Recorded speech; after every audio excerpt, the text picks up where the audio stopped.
হসপিটালে বোনের ছেলেকে দেখতে যাই এরকম বিপদে পড়তে হবে বুঝতেই পারিনি। হ্যালো এভরিওয়ান, আসসালামু আলাইকুম। সবাই কেমন আছেন? আশা করছি সবাই ভালো আছেন। এই তো সকাল থেকে আমাদের ধান সিদ্ধ করা হচ্ছে, অনেক ধান সিদ্ধ করা হচ্ছে।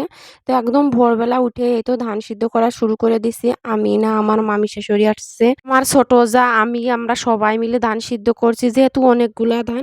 আর ধান সিদ্ধ করার সময় ডিম সিদ্ধ করে কে কে খাইছেন? এই তো আমাদের বাসায় যতবারই ধান সিদ্ধ করা হয় ততবারই আমি এইভাবে ডিম সিদ্ধ খাই, মানে অনেক মজা লাগে।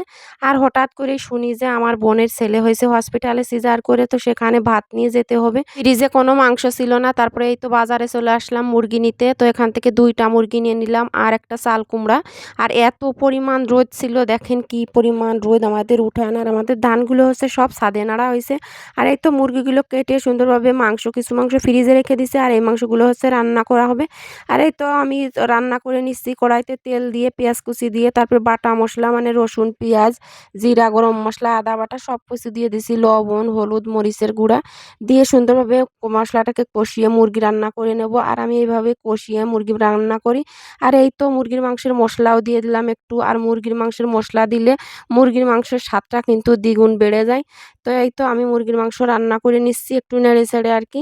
এদিকে এই তো আমার মুরগির মাংস রান্নাটাও প্রায় হয়ে আসছে। তো আরেকটু জাল করে আর কি নামিয়ে নেব। আর এদিকে এই তো মিষ্টি কুমড়া দিয়ে পুঁটি মাছ রান্না করে নিচ্ছি, চচ্চড়ি রান্না করব।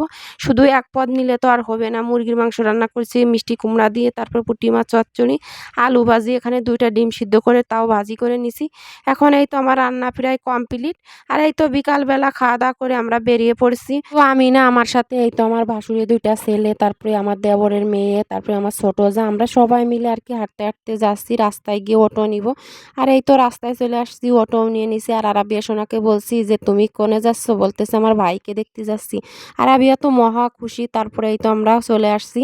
আর আমাদেরকে বলা হচ্ছে মাগুরা হাড়তের কাছে হসপিটাল, কিন্তু মাগুরা হাড়তের কাছে গিয়ে আমরা অনেক খোঁজাখুঁজি করেও কোনো হসপিটাল খুঁজে পাইনি।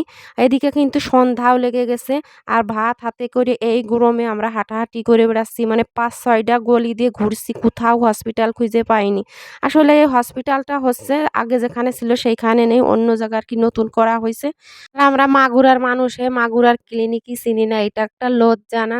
তারপরে এই তো অনেক রাত্রে আমরা খুঁজে পাই সেই ক্লিনিকটা। আলহামদুলিল্লাহ বোনের একটা সুন্দর ছেলে হয়েছে, আর মা ছেলে দুজনেই সুস্থ আছে। তারপরে এই তো ক্লিনিকে কিছুক্ষণ মানে জিরিয়ে তারপরে হচ্ছে আবার আমরা বাসায় ফিরে যাব, যেহেতু অনেক রাত হয়ে গেছে। আর দেখি এই তো রাস্তার কোলে মামা হচ্ছে ঝালমুড়ি, তারপরে ফুচকা, অনেক কিছু বিক্রি করতেছে। তো টাউনে আসলে তো বোঝেন, ফুচকা ঝালমুড়ি কিছু না কিছু খেতে হয়। তো এখান থেকে ঝালমুড়ি আর হচ্ছে শরবত খেয়ে নিলাম। এখন অনেক রাত হয়ে গেছে, বাসায় ফিরতে হবে। তো আমার ভিডিওটি আপনাদের কাছে কেমন লাগে অবশ্যই কমেন্ট করে জানাবেন। ভিডিওটি ভালো লাগলে লাইক, কমেন্ট, শেয়ার করবেন। পরবর্তী আরেকটা ব্লগে দেখা হবে। সবাই ভালো থাকবেন, সুস্থ থাকবেন। আল্লাহ হাফেজ।